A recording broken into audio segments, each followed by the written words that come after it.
Shri K. Jayaprakash Hegde, former Minister, Ports and Fisheries, Government of Karnataka. May I request the esteemed Shri K. Jayaprakash Hegde to grace the felicitation chair and honor us. Sir.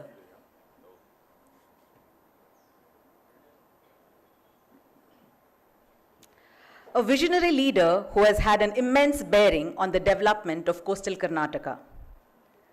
ಅಭಿವೃದ್ಧಿ ಕುರಿತು ಇವರ ದೃಷ್ಟಿಕೋನ ಪ್ರಶಂಸನೀಯ.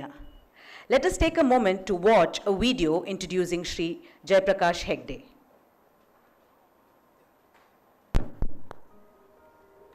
ಕೆಲವರು ಅಧಿಕಾರಕ್ಕಾಗಿ ರಾಜಕೀಯಕ್ಕೆ ಬರುತ್ತಾರೆ, ಇನ್ನು ಕೆಲವರು ರಾಜಕೀಯವನ್ನ ಜನರ ಬದುಕಿನ ಹತ್ತಿರ ತರುತ್ತಾರೆ. ಕೆಲವರ ಹೆಸರುಗಳು ಘೋಷಣೆಗಳಲ್ಲಿ ಉಳಿಯುತ್ತವೆ, ಇನ್ನು ಕೆಲವರ ಕೆಲಸಗಳು ಜನರ ದಿನನಿತ್ಯದ ಬದುಕಿನಲ್ಲಿ ಮೌನವಾಗಿ ಜೀವಿಸುತ್ತವೆ. ಈ ಕಥೆ ಅಧಿಕಾರವನ್ನ ಗುರಿಯನ್ನಾಗಿ ಮಾಡಿಕೊಳ್ಳದ ಒಬ್ಬ ರಾಜಕಾರಣಿಯದು. ಜನರ ಬದುಕನ್ನೇ ರಾಜಕೀಯದ ಅರ್ಥವಾಗಿಸಿಕೊಂಡ ಒಬ್ಬ ನಾಯಕನದು. ಕೆ. ಜಯಪ್ರಕಾಶ್ ಹೆಗಡೆ. 1952ರ ಅಕ್ಟೋಬರ್ 16, ಕರ್ನಾಟಕದ ಕರಾವಳಿ ಪ್ರದೇಶ ಕಾರ್ಕಳ. ನ್ಯಾಯ ಮತ್ತು ಶಿಸ್ತಿಗೆ ಆದ್ಯತೆ ನೀಡಿದ ಮನೆ. ತಂದೆ ಕೆ. ಚಂದ್ರಶೇಖರ ಹೆಗಡೆ, ಜಿಲ್ಲಾ ಮತ್ತು ಸೆಷನ್ಸ್ ನ್ಯಾಯಾಧೀಶ, ಕರ್ನಾಟಕ ಹೈಕೋರ್ಟ್ ರಿಜಿಸ್ಟ್ರಾರ್. ಅಲ್ಲಿ ಕಲಿತ ಪಾಠ ಸರಳವಾಗಿತ್ತು. ನ್ಯಾಯ ಎಂದರೆ ಎಲ್ಲರಿಗೂ ಸಮಾನ ಪ್ರವೇಶ. BA LLB, ವಿಜಯ ಬ್ಯಾಂಕ್ ಉದ್ಯೋಗ, ನಂತರ ವಕೀಲಿ ವೃತ್ತಿ. ಕಾನೂನನ್ನು ಪುಸ್ತಕದಲ್ಲಿ ಮಾತ್ರವಲ್ಲ, ಬದುಕಿನಲ್ಲಿ ಅನ್ವಯಿಸುವ ಅಭ್ಯಾಸ. ನನಗೆ ಸಂಪರ್ಕ ಇದೆ ಅಂತ ಗೊತ್ತು, ನಮ್ಮ ತಂದೆ ಮ್ಯಾಜಿಸ್ಟ್ರೇಟ್ ಅಂತ ಗೊತ್ತಾದ ಉಳಿದವ್ರಿಗೆ ಗೊತ್ತಾದ ಕೂಡಲೇ ನನ್ನನ್ನು ಜಾಸ್ತಿ ಯೂನಿಯನ್ನಲ್ಲಿ ತೊಡಗಿಸ್ಕೊಳ್ಳಿಕ್ಕೆ ಶುರು ಮಾಡಿದ್ರೆ, ಅದಾದ ಮೇಲೆ ಅದರಿಂದ ಒಂದು ಒಳ್ಳೇದಾಯ್ತು ಅಂದರೆ ತುಂಬ ಜನಕ್ಕೆ ಸಹಾಯ ಮಾಡಲಿಕ್ಕಾಯ್ತು. ವರ್ಗಾವಣೆಗಾಗಲಿ, ಒಂದು ವೇಳೆ ಅವರಿಗೆ ಕೆಲಸ ಹುಡ್ಕೊಂಡು ಬಂದವ್ರನ್ನ ಕರ್ಕೊಂಡೋಗಿ ಚೇರ್ಮನ್ ಚೇಂಬರ್ನ ಹತ್ರ ಕೂತ್ಕೊಂಡು ಅವ್ರನ್ನ ಒಳಗೆ ಕಳಿಸೋ ಕೆಲಸ, ಇಂಥದ್ದೆಲ್ಲ ತುಂಬ ಮಾಡ್ತಾಯಿದ್ದೆ ನಾನು.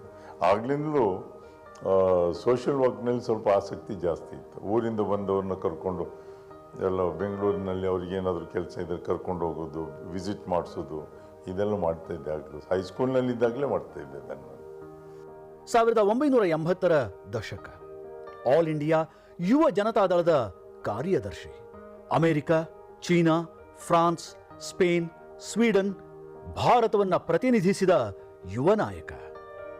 ವಿಭಿನ್ನ ಆಡಳಿತ ಮಾದರಿಗಳು, ವಿಭಿನ್ನ ರಾಜಕೀಯ ಸಂಸ್ಕೃತಿಗಳು. ಆದರೆ ಜಗತ್ತನ್ನು ಕಂಡರೂ ಅವರ ದೃಷ್ಟಿ ನೆಲೆಸಿದ್ದು ತಮ್ಮ ಮಣ್ಣಿನ ಮೇಲೆ. ಜಾಗತಿಕ ದೃಷ್ಟಿ, ಸ್ಥಳೀಯ ಅನ್ವಯಿಕೆ, ಇದೇ ಅವರ ರಾಜಕೀಯ ಶೈಲಿ. 1994 ಬ್ರಹ್ಮಾವರ ವಿಧಾನಸಭಾ ಕ್ಷೇತ್ರ. ಜನತಾದಳ ಅಭ್ಯರ್ಥಿಯಾಗಿ ಸ್ಪಷ್ಟ ಬಹುಮತ. HD ದೇವೇಗೌಡರ ಸರ್ಕಾರ, ನಂತರ JH ಪಟೇಲ್ ಸರ್ಕಾರ. ಬಂದರು ಮತ್ತು ಮೀನುಗಾರಿಕೆ ಸಚಿವರು. ಇದು ಕೇವಲ ಹುದ್ದೆಯಲ್ಲ, ಇದು ಕರಾವಳಿಯ ಬದುಕಿನ ಹೊಣೆ. ಮೀನುಗಾರ ಮಹಿಳೆಯರಿಗೆ ವಾಹನ ವ್ಯವಸ್ಥೆ, ಐಸ್ ಬಾಕ್ಸ್ ಪರಿಕಲ್ಪನೆ, ರಾಷ್ಟ್ರೀಯ ಯೋಜನೆಗಳಿಗೂ ಮುಂಚೆಯೇ ಮೈಕ್ರೋ ಕ್ರೆಡಿಟ್.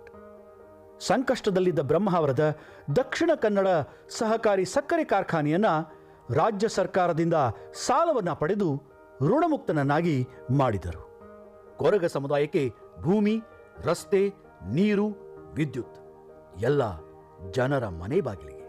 ಫಿಶರೀಸ್ ಡಿಪಾರ್ಟ್ಮೆಂಟ್ನಲ್ಲಿ ನನಗೆ ಫಿಶರೀಸ್ನಲ್ಲಿ ಎಂಥದ್ದು ಮಾಹಿತಿ ಇರಲಿಲ್ಲ, ಸತ್ಯ ಹೇಳಬೇಕಾದ್ರೆ. I must confess. ಆದರೆ ನಾನೇನು ಮಾಡಿದೆ, ಮಂಗಳೂರು ಮತ್ತು ಉಡುಪಿಯಲ್ಲಿ ಎಲ್ಲ ಮೀನುಗಾರರ ಮುಖಂಡರಿದ್ದರಲ್ಲ, ಅವ್ರು ನನ್ನ ಆಫೀಸ್ನಲ್ಲೇ ಕೂರಿಸ್ಕೊಳ್ತಾ ಇದ್ದೆ. ಅವ್ರ ಹತ್ರ ಬೇಡಿಕೆ ಏನಿದೆ, ನಿಮ್ಗೆ ಏನು ಆಗಬೇಕು ಅಂತ ಕೇಳಿ ನಮ್ಮ ಸೆಕ್ರೆಟ್ರಿ, ಡೈರೆಕ್ಟ್ರು, ಜಾಯಿಂಟ್ ಡೈರೆಕ್ಟರ್ಸ್ನೆಲ್ಲ ಕೂರಿಸ್ಕೊಂಡು ಇಮಿಡಿಯೇಟ್ ಡಿಸಿಷನ್ ಆಗ್ತಾಯಿತ್ತು. ನಾನು ತಡ ಮಾಡಲೇ ಇಲ್ಲ. ಈಗ ಭಾಳ ಮುಖ್ಯವಾಗಿ ಅವ್ರದ್ದು ಬೋಟಿಗೆ ಡೀಸೆಲನ್ನು ಕೊಡ್ತಾ ಇತ್ತಲ್ಲ, ಅದಕ್ಕೆ 35 ಪೈಸೆ ಸಬ್ಸಿಡಿ ಇದ್ದಂಥದ್ದು. ಒಂದು ಬೇಡಿಕೆ ಇಟ್ಟು ನೀವು ಅದನ್ನು ಸೇಲ್ಸ್ ಟ್ಯಾಕ್ಸ್ ಎಕ್ಸೆಂಪ್ಷನ್ ಮಾಡ್ಬೋದಾ ಅಂತ ಒಂದು ರಿಕ್ವೆಸ್ಟ್ ಮಾಡಿದರು. ನಾನು ಅದನ್ನು ಚರ್ಚೆ ಮಾಡಿ ಅವತ್ತು 8 ರೂಪಾಯಿ ಇತ್ತು, ಇವತ್ತು 15-16 ರೂಪಾಯಿನೂ ಸೇಲ್ಸ್ ಟ್ಯಾಕ್ಸ್ ಎಕ್ಸೆಂಪ್ಷನ್ ಸಿಗ್ತಾಯಿದೆ. ಕೋವಿಡ್ನಲ್ಲಿ ಅವರಿಗೆ ಅದರಿಂದಾಗಿ ಭಾಳ ಸಹಾಯ ಆಯಿತು. ಮೀನುಗಾರಿಕೆಗೆ ಹೋಗ್ಲಿಕ್ಕೆ ಆಗ್ತಾ ಇರಲಿಲ್ಲ, ಹೋದರೂ ಮೀನು ಸಿಗ್ತಾ ಇರಲಿಲ್ಲ, ಅಷ್ಟು ಸಬ್ಸಿಡಿ ಸಿಕ್ಕಿದ್ರಿಂದ ಕವರ್ ಆಯಿತು. 1990ರ ದಶಕ. ಅವಿಭಜಿತ ದಕ್ಷಿಣ ಕನ್ನಡ, ಉತ್ತರ ಭಾಗದ ಜನರಿಗೆ ಒಂದು ಸರ್ಟಿಫಿಕೇಟ್ಗೆ 100 ಕಿಲೋಮೀಟರ್ ಪ್ರಯಾಣ. ಇದು ತೊಂದರೆಯಲ್ಲ, ಇದು ಮೌನವಾದ ಅನ್ಯಾಯ. ಅದನ್ನು ಗಮನಿಸಿದವರು ಹಲವರು, ಅದನ್ನು ಬದಲಾಯಿಸಿದವರು ಮಾತ್ರ ಕೆ ಜಯಪ್ರಕಾಶ್ ಹೆಗಡೆ. ಅವರು ಸಿಎಂ JH ಪಟೇಲ್ ಅವರಿಗೆ ನಕ್ಷೆ ತೋರಿಸಲಿಲ್ಲ, ಒಂದು ಪ್ರಶ್ನೆ ಕೇಳಿದರು. ಈ ದೂರ ನ್ಯಾಯವೇ? 1997 ಉಡುಪಿ ಜಿಲ್ಲೆ. ಇದು ಭೌಗೋಳಿಕ ವಿಭಜನೆಯಲ್ಲ, ಇದು ಆಡಳಿತದ ಮಾನವೀಕರಣ. ಉಡುಪಿ ಒಂದು ಜಿಲ್ಲೆ ಅಷ್ಟೇ ಅಲ್ಲ, ಒಂದು ತತ್ವ.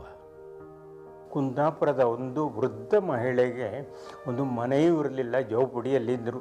ಅದಲ್ಲಿಗೆ ಅಂದರೆ ವಿಧವೆ ಮನೆಗಳಿಗೆ ಮೀನು ಮಾರಾಟ ಮಾಡಿ ಅನ್ಬೋದು, ಅವ್ರಿಗೆ ಏನಿಲ್ಲ ಅಂತ ವಿಪರೀತ ನೋಡಿದ ಕೂಡಲೇ ಅವರಿಗೆ ಅಲ್ಲಿ ಅವರನ್ನು ಕಾಂಟ್ಯಾಕ್ಟ್ ಮಾಡಿ ಅವರಿಗೆ ಸ್ಯಾಂಕ್ಷನ್ ಮಾಡಿ ಒಂದು ಮನೆ ಮಾಡಿಸಿದ್ರು. ಇದೇನು ಅಂತಂದರೆ ಒಂದು ಸಹಾನುಭೂತಿ ಹೇಗಿದೆ ಒಬ್ಬ ಮನುಷ್ಯನಿಗೆ ಅಂತ ತೋರಿಸ್ತದೆ. ಇದು ಬರೀ ಇದು ಹಣಕ್ಕೆ ಬೇಕಾಗಿ ಕೆಲಸ ಮಾಡೋರಲ್ಲ, ಒಂದು ಜನಕ್ಕೆ ಒಳ್ಳೆಯದಾಗಬೇಕು ಸಮಾಜಕ್ಕೆ ಅಂತ ಇಂಥ ಮಾಡೋದು. ಆ ರೀತಿ ತುಂಬ ಮನೆಗಳ ಒಂದು ಮಾಡಿದ್ದಾರೆ. ರಾಜಕೀಯ ಪರಿಸ್ಥಿತಿಗಳು ಬದಲಾದವು, ಪಕ್ಷಗಳು ಪುನರ್ ಸಂರಚನೆಯಾದವು.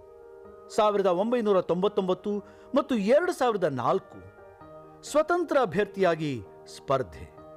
ಪಕ್ಷವನ್ನಲ್ಲ, ವ್ಯಕ್ತಿಯ ನೈತಿಕತೆ ಮತ್ತು ಕಾರ್ಯಕ್ಷಮತೆಯನ್ನು ನೋಡಿ ಜನರು ಆಯ್ಕೆ ಮಾಡಿದರು. ಸ್ವತಂತ್ರ ಶಾಸಕ, ನಂತರ ಉಡುಪಿ ಚಿಕ್ಕಮಗಳೂರು ಸಂಸದ, ಮಂಗಳೂರು ಅಂತಾರಾಷ್ಟ್ರೀಯ ವಿಮಾನ ನಿಲ್ದಾಣ, ಚಿಕ್ಕಮಗಳೂರಿಂದ ಬೆಂಗಳೂರಿಗೆ ರೈಲು, 98% MPLADS ಬಳಕೆ, ಪ್ರತಿ ಪಂಚಾಯಿತಿಗೂ ಕಂಪ್ಯೂಟರ್. ಚಿಕ್ಕಮಗಳೂರು ಹಾಗೂ ಉಡುಪಿ ಲೋಕಸಭಾ ಕ್ಷೇತ್ರದ ಸದಸ್ಯರಾಗಿದ್ದಂತಹ ಜಯಪ್ರಕಾಶ್ ಹೆಗಡೆ ಅವರು ಕೇವಲ 18 ತಿಂಗಳ ಆ ಅವಧಿಯಲ್ಲಿ ಐತಿಹಾಸಿಕ ಧಾರಣೆ ಪ್ರತಿ ಕ್ವಿಂಟಾಲ್ಗೆ 80,000ದಿಂದ 90,000 ರೂಪಾಯಿ ಧಾರಣೆ ಸಿಕ್ಕಿದ್ದು ಕಾರಣ ಜಯಪ್ರಕಾಶ್ ಹೆಗಡೆ ಅವರು ಅಂತ ಮಾತನ್ನ ಹೇಳಕ್ಕೆ ಇಷ್ಟ. ಹಾಗೇನೆ ಕಾಫಿ ಬೆಳೆಗಾರರಿಗೆ ವಿದರ್ಭ ಪ್ಯಾಕೇಜ್ ಯೋಜನೆಯಲ್ಲಿ 100 ಕೋಟಿ ರೂಪಾಯಿ ಬಡ್ಡಿ ಮನ್ನಾ ಆಗಿದ್ದು ಗೌರವಾನ್ವಿತ ಜಯಪ್ರಕಾಶ್ ಹೆಗಡೆ ಅವರ ಮತ್ತೊಂದು ಕೊಡುಗೆ ಅಂತಕ್ಕಂಥ ಮಾತನ್ನ ಹೇಳಕ್ಕೆ ಇಷ್ಟ. ಕಬಿನಿ ಅರಣ್ಯ, ಖಾಸಗಿ ಹೆಲಿಪ್ಯಾಡ್ ಯೋಜನೆ ಅವರು ಹೇಳಿದರು ಇಲ್ಲ. ಹಾಗಾಗಿ ಅರಣ್ಯ ಉಳಿಯಿತು, ಉದ್ಯೋಗ ಉಳಿಯಿತು, ಭವಿಷ್ಯವೂ ಕೂಡ ಉಳಿಯಿತು. ಹಿಂದುಳಿದ ವರ್ಗಗಳ ಆಯೋಗದ ಅಧ್ಯಕ್ಷರಾಗಿ ಅನಾಥ ಮಕ್ಕಳಿಗೂ ಮೀಸಲಾತಿಯನ್ನ ನೀಡುವುದಷ್ಟೇ ಅಲ್ಲದೆ ಕರ್ನಾಟಕದ ಮೊದಲ ವರದಿಯನ್ನ ನೀಡಲಾಯಿತು. ಗಂಗೊಳ್ಳಿ ಅಂತ ಕುಂದಾಪುರದ ಹತ್ರ ಇದೆ, ಅಲ್ಲಿ ಒಂದು ಫಿಶಿಂಗ್ ಹಾರ್ಬರ್ 12 ಕೋಟಿ ರೂಪಾಯಿ ವೆಚ್ಚದಲ್ಲಿ ಕಟ್ಟಿಸಿದ್ರು. ಅವರು ಯಾವಾಗ ಒಂದು ಸಾರಿ ಅದು ನಿಧಾನ ಆದಾಗ ಗೌರ್ಮೆಂಟ್ ಆಫ್ ಇಂಡಿಯಾ ಅಂತ ಹಣ ತಂದು ಮಾಡಿದರು. ಅವ್ರಿಗೆ ಇವಾಗ ಡೈನಮಿಕ್, ಯಾಕೆ ಅಂತಂದರೆ ಏನಾದರೂ ಆಗಬೇಕು ಅಂದರೆ ಅವ್ರು ಬಿಡ್ತಾ ಇರಲಿಲ್ಲ.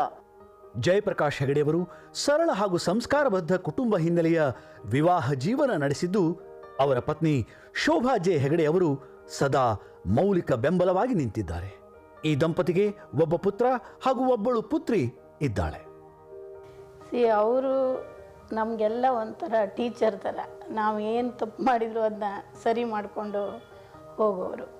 ಜನರಿಗೂ ಹಾಗೆ ಅವರು ಅವ್ರನ್ನ ಖುಷಿಪಡ್ಸೋಕ್ಕೆ ಅಂತ ಏನು ಹೇಳೋಕ್ಕೆ ಹೋಗಲ್ಲ. ಸತ್ಯ ಇದ್ದರೆ ಸತ್ಯನೇ. 1-2 ದಿವಸ ಆದಮೇಲೆ ಇಲೆಕ್ಷನ್ನು, ಒಬ್ಬರು ಬಂದಿದ್ದರು ಮನೆಗೆ, ಅದೇನೋ ಒಂದು ಕೆಲಸ ಇಟ್ಕೊಂಡು. ಇವ್ರು ಹೇಳಿದರು ಅದು ಆಗೋದಿಲ್ಲ ಮಾಡೋಕ್ಕೆ, ನಾನು ಮಾಡಿದ್ರೂ ಯಾರಾದರೂ ಕೋರ್ಟಿಗೆ ಹೋದರೆ ಅದು ನಿಲ್ಲೋದಿಲ್ಲ, ಸೊ ನಾನು ಅದನ್ನು ಮಾಡೋದಿಲ್ಲ ಅಂತ. ಅವ್ರು ಹೋದ್ಮೇಲೆ ನಾನು ಕೇಳಿದೆ, ನಾಳೆಲ್ಲ ನಾಡ್ದು ಇಲೆಕ್ಷನ್, ನಿಮ್ಗೆ ಆಯಿತು ನೋಡೋಣ, ನಾಡಿದ್ದು ಬಾ ಅಂತ ಹೇಳ್ಬೋದಿದ್ದ. ನಾನು ಸುಳ್ಳು ಹೇಳಿ ಅವನಿಗೆ ಹೋಪ್ಸ್ ಕೊಟ್ಟು ಯಾಕೆ ಕಳಿಸ್ಬೇಕು? ಅವರು ನಿಜ ಹೇಳಿ ಹೋದರೆ ಸಮಾಧಾನ ಇರುತ್ತೆ, ಸುಮ್ಮನೆ ಸುಳ್ಳು ಹೇಳಿ ಅವನಿಗೆ ಹೋಪ್ಸ್ ಯಾಕೆ ಕೊಡಬೇಕು ಅಂದರು. What inspired me about him is actually his balance and his sense of what's right and wrong. He never spoke to us about what field to go into, neither me nor my brother, but he always said, do the right thing even when no one is looking. So that is what inspires us. He may not have given us the absolute amount of time that we always want from him, but what he did give unfailingly is attention. So he was always available to everyone, and he kind of didn't have to teach us by telling us anything, but he taught us by showing us how things have to be done. So that's what, now that I'm older, I kind of realize how he went about teaching us. It was never sitting us down or talking to us or telling this is right, this is wrong. It was always by, doing things and making us feel and understand what is the right thing to do. Really look up to him because the things that he has done for people, and like he said, he's available for people all the time, and I'm like, he's on the phone all the time, like how is it that he doesn't have like a professional phone and a personal phone, but never, he always has one number and he's always available to everyone.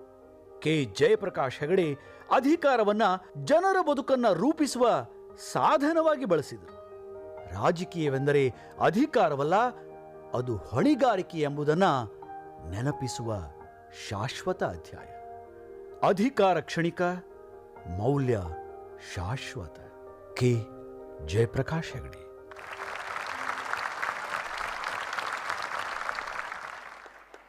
I request Dr. Ranjan R. Pai and Dr. H.S. Balal to kindly felicitate Shri Jayaprakash Hegde.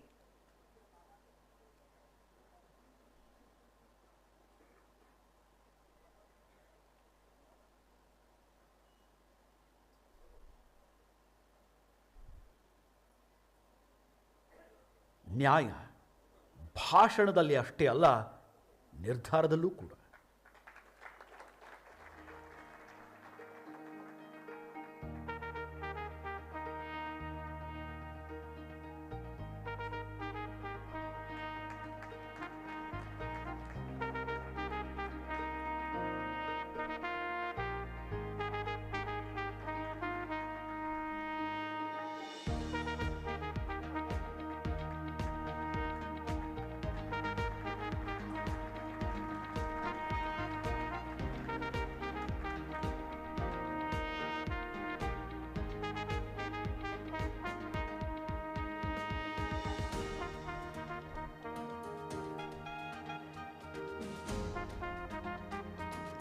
Thank you, sirs.